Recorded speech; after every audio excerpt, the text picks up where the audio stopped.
1. The daily miracle. Yes, he's one of those men that don't know how to manage. Good situation, regular income, quite enough for luxuries as well as needs, not really extravagant, and yet the fellow's always in difficulties. Somehow he gets nothing out of his money. Excellent flat, half empty, always looks as if he'd had the brokers in. New suit, old hat, magnificent necktie, baggy trousers, asks you to dinner, cut glass, bad mutton or Turkish coffee, cracked cup. He can't understand it. Explanation simply is that he fritters his income away. Wish I had the half of it, I'd show him. So we have most of us criticized, at one time or another, in our superior way. We are nearly all chancellors of the exchequer. It is the pride of the moment. Newspapers are full of articles explaining how to live on such and such a sum, and these articles provoke a correspondence whose violence proves the interest they excite. Recently, in a daily organ, a battle raged round the question whether a woman can exist nicely in the country on L85 a year. I have seen an essay, How to Live on 8 shillings a Week, but I have never seen an essay, How to Live on 24 hours a day. Yet it has been said that time is money. That proverb understates the case. Time is a great deal more than money. If you have time, you can obtain money, usually. But though you have the wealth of a cloakroom attendant at the Carlton Hotel, you cannot buy yourself a minute more time than I have, or the cat by the fire has. Philosophers have explained space. They have not explained time. It is the inexplicable raw material of everything. With it, all is possible. Without it, nothing. The supply of time is truly a daily miracle, an affair genuinely astonishing when one examines it. You wake up in the morning, and lo, your purse is magically filled with 24 hours of the unmanufactured tissue of the universe of your life. It is yours. It is the most precious of possessions.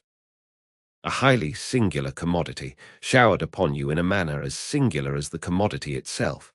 For remark, no one can take it from you.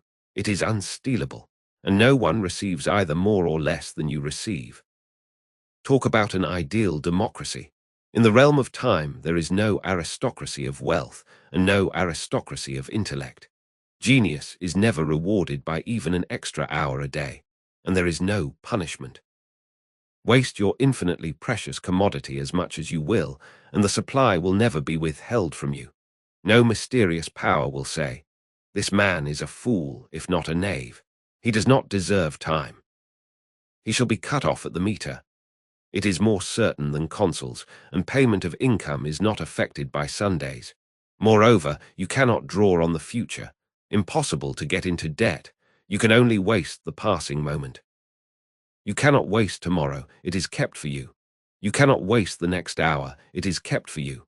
I said the affair was a miracle. Is it not? You have to live on this 24 hours of daily time. Out of it you have to spin health, pleasure, money, content, respect, and the evolution of your immortal soul. Its right use, its most effective use, is a matter of the highest urgency and of the most thrilling actuality. All depends on that. Your happiness, the elusive prize that you are all clutching for, my friends, depends on that. Strange that the newspapers, so enterprising and up-to-date as they are not full of how to live on a given income of time, instead of how to live on a given income of money. Money is far commoner than time. When one reflects, one perceives that money is just about the commonest thing there is. It encumbers the earth in gross heaps. If one can't contrive to live on a certain income of money, one earns a little more, or steals it, or advertises for it. One doesn't necessarily muddle one's life, because one can't quite manage on £1,000 a year.